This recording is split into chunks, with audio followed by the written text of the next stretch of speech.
भारतीय संविधान नाम सुनते ही सैकड़ों आर्टिकल्स दिमाग में घूमने लगते हैं, है ना? और उन्हें याद रखना तो एक बहुत बड़ा चैलेंज लगता है। पर क्या हो अगर मैं कहूं कि कुछ ऐसी मजेदार ट्रिक्स हैं जो इस मुश्किल काम को बिल्कुल आसान बना सकती हैं? चलिए आज इसी बारे में बात करते हैं। हाँ, यही सवाल। सैकड़ों आर्टिकल्स, कौन कैसे कब तक याद रखेगा? मतलब ऐसा लगता है जैसे ये तो लगभग नामुमकिन है। पर सच कहूं तो ऐसा है नहीं। बस जरूरत है कुछ स्मार्ट तरीकों की, कुछ शॉर्टकट्स की जो इस पूरे प्रोसेस को आसान बना दें। तो फिर हो जाइए तैयार। आज हम मिलकर संविधान को अनलॉक करने वाले हैं, और वो भी कुछ ऐसी कमाल की और आसान ट्रिक्स के साथ जो शायद आपने पहले कभी नहीं सुनी होंगी। यकीन मानिए, आज हम इस मुश्किल से दिखने वाले काम को एक मजेदार खेल में बदलने वाले हैं। अच्छा, किसी भी बड़ी जगह को समझने के लिए सबसे पहले हम क्या देखते हैं? उसका मैप, है ना? ठीक वैसे ही संविधान को समझने के लिए हमें उसका मैप देखना होगा। और इसका मैप क्या है? वो है इसके शेड्यूल्स और पार्ट्स। और इन दोनों को याद रखने के लिए हमारे पास हैं दो बहुत ही पावरफुल ट्रिक्स। तो सबसे पहले बात करते हैं संविधान की 12 अनुसूचियों यानी शेड्यूल्स की।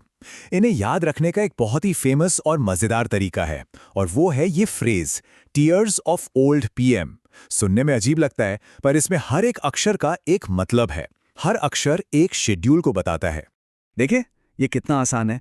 टी से टेरिटरी, ई से इमोल्यूमेंट्स, ए से एफर्मेशंस एंड ओथ्स, आर से राज्यसभा, और इसी तरह आगे भी।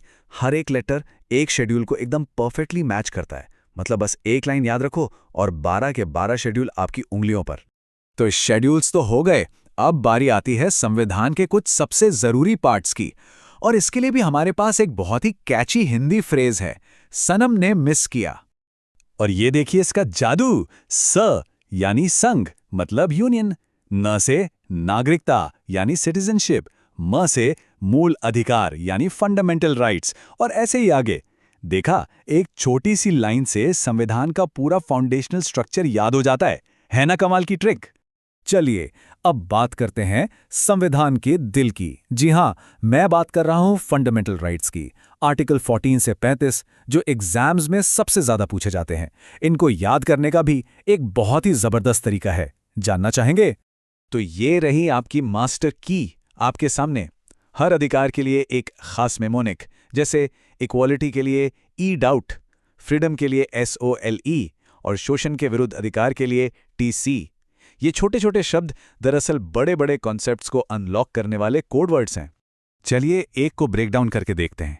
ई डाउट, यहां ई का मतलब है इक्वालिटी, आर्टिकल 14। डी का मतलब नो डिस्क्रिमिनेशन, आर्टिकल 15। ओ यानी अपॉर्चुनिटी की समानता, यू से अनटचेबिलिटी का अंत, और टी से टाइटल्स का अंत। देखिए, हर लेटर एक आर्टिकल के कोर आइडिया से सीधे सीधे जुड़ा हुआ है। कितना सिंपल और इफेक्टिव है ये। ओके, अब तक तो सब अच्छा चल रहा था, लेकिन अब जो ट्रिक आने वाली है वो सच में एक मास्टर ट्रिक है। एक ऐसी ट्रिक जो एक झटके में दर्जनों आर्टिकल्स को अनलॉक कर देगी। ये केंद्र और राज्य के बीच के कनेक्शन को समझने का एक सीक्रेट कोड है। और वो सीक्रेट कोड है ये नंबर, +89। जी हां, सिर्फ +89।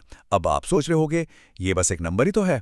नहीं, ये एक नंबर नहीं है, ये एक जादुई पुल है जो सेंटर और स्टेट के आर्टिकल्स को जोड़ता है।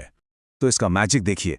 सेंटर का कोई आर्टिकल उठाइए, जैसे आर्टिकल 74 जो राष्ट्रपति की मदद के लिए काउंसिल ऑफ मिनिस्टर्स की बात करता है। अब इसमें बस 89 जोड़ दीजिए और आपको मिलेगा आर्टिकल 163 जो गवर्नर की मदद के लिए काउंसिल ऑफ मिनिस्टर्स की बात करता है। ठीक वैसे ही 75 में 89 जोड़ो तो 164, 76 में जोड़ो तो 165। कमाल है ना? चलिए, आर्टिकल्स की गुत्थी तो सुलझ गई। अब आते हैं एक और मुश्किल लगने वाली चीज पर, और वो है कॉन्स्टिट्यूशनल अमेंडमेंट्स यानी संविधान संशोधन। इनको याद रखना भी एक चैलेंज है, पर चलिए इसे भी क्रैक करते हैं। ये देखिए कुछ सबसे बड़े और जरूरी अमेंडमेंट्स एक ही जगह पर, जैसे 42nd अमेंडमेंट, इसे तो मिनी कॉन्स्टिट्यूशन भी कहते हैं। फिर 44th, जिसने राइट टू प्रॉपर्टी को फंडामेंटल राइट से हटाया। 61st ने वोटिंग की उम्र 21 से 18 कर दी। और हाल ही का 101st, जिससे GST आया। ये वो बड़े बदलाव हैं जिन्हें जानना बहुत जरूरी है। और अब जाते जाते एक आखिरी बिल्कुल क्विक और आसान ट्रिक, एक क्विक फायर राउंड की तरह, पंचायती राज के आर्टिकल्स को याद रखने के लिए।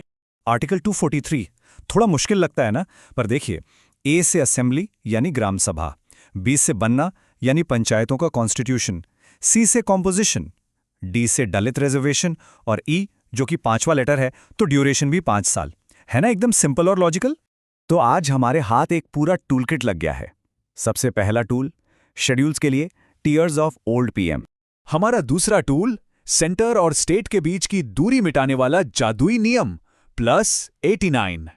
और तीसरा फंडामेंटल राइट्स जैसे मुश्किल हिस्सों को आसान बनाने वाले पावरफुल कोड वर्ड्स जैसे ई डाउट। बस ये रहा हमारा नया टूल किट।